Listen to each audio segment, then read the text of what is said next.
Bonjour et bienvenue pour ce tour d'horizon économique, géopolitique, énergétique et boursier. Nous sommes le mercredi 19 juillet pour comprendre comment tourne la planète finance. C'est sur la bourse au quotidien, nulle part ailleurs.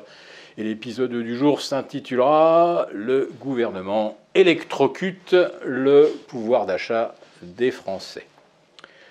Oui, je sais que ça tourne pas mal sur les réseaux, mais peut-être que c'est un peu plus discret sur les médias mainstream. Donc je vous rappelle la bonne nouvelle.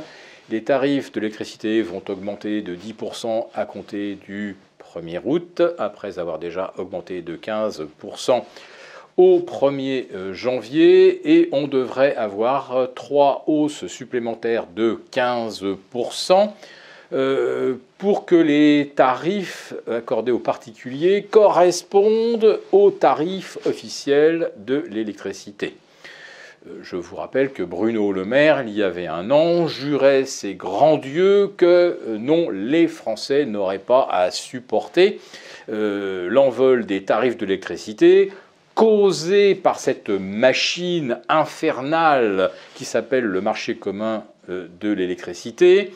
Qui est une sorte d'avatar de la reine et de la mise en place d'une concurrence totalement artificielle par des parasites qui se prétendent énergéticiens et qui ne sont en fait que des traders et des émetteurs de factures d'électricité puisqu'ils ne produisent pas ni 1 kilowatt, ni 1 mégawatt et encore moins 1 gigawatt.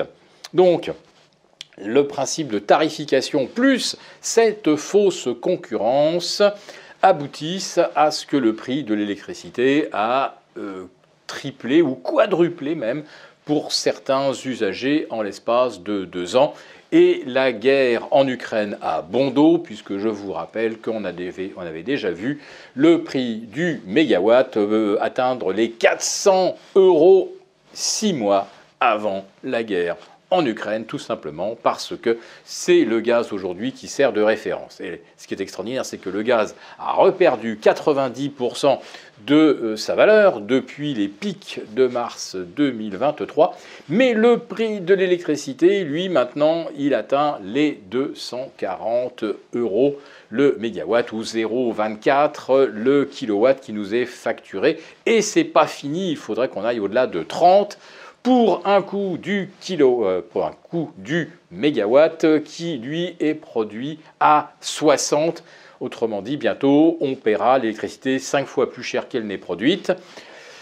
Bon, soit on ne va pas la payer prix coûtant non plus, mais globalement, si on accordait 40 ou 50% de marge à EDF, Engie ou Total Energy, si on payait le kilowatt ou le mégawatt autour de 80, ça serait déjà très bien pour tout le monde. Et 80, ça serait 3 fois moins cher qu'aujourd'hui. Et le coût de l'électricité aujourd'hui n'a aucune raison économique en termes de coût de production d'être à 3 fois pour le particulier ou la PME.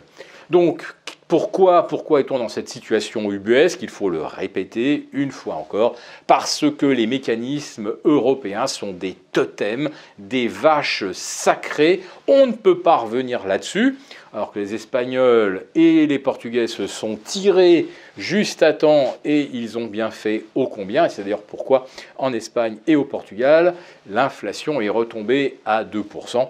Bon, en plus de ça, c'est vrai qu'ils ont en plus de ça sacrifié la TVA sur quelques produits, et notamment l'énergie, ce qui fait qu'ils abaissent artificiellement le coût, ils abaissent artificiellement le niveau de l'inflation. En France, en revanche, l'inflation va faire un bond à partir de septembre avec cette hausse de 10% de l'énergie et qui en précède, je le répète, d'autres de 15% à venir en 2024 et jusqu'à début 2025. Si on ne sort pas de cette... j'ose même pas trouver un qualificatif qui ne soit pas vulgaire pour parler donc effectivement de ce marché commun de l'électricité qui nous a d'ailleurs été imposé, je vous le rappelle, par l'Allemagne qui a voulu détruire notre outil nucléaire puisque eux avaient opté pour le gaz. Donc c'est pour situer également à quel point le couple franco-allemand nous apporte énormément de bienfaits.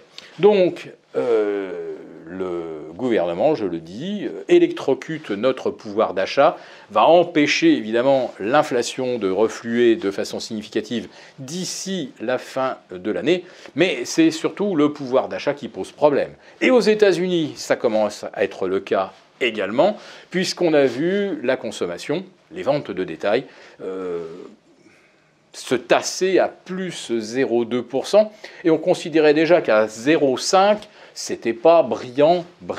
Si vous défalquez en plus de ces plus 0,2%, l'inflation aux États-Unis qui est supérieure à 5%, vous voyez en fait que la consommation aux États-Unis recule. Voilà. Alors en France, elle recule pas tant que ça. En revanche, ce qui s'effondre, c'est l'immobilier, avec 20% de permis de construire en moins, 40% de ventes de maisons individuelles en moins, et on est autour de 22% en ce qui concerne les appartements.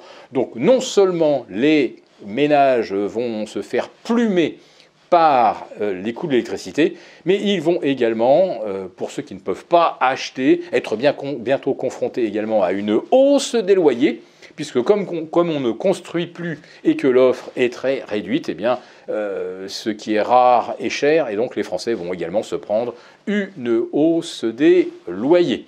Donc là, on ne se posera même plus la question de savoir si on peut se nourrir ou on peut se chauffer. À la limite, vous avez déjà 200 000 Français qui ne trouveront pas de quoi se loger d'ici la rentrée. Si cette vidéo vous a plu, n'hésitez pas à nous mettre un pouce. Rendez-vous vendredi avec nos abonnés des affranchis pour un live, et ça sera la séance des 3 sorcières.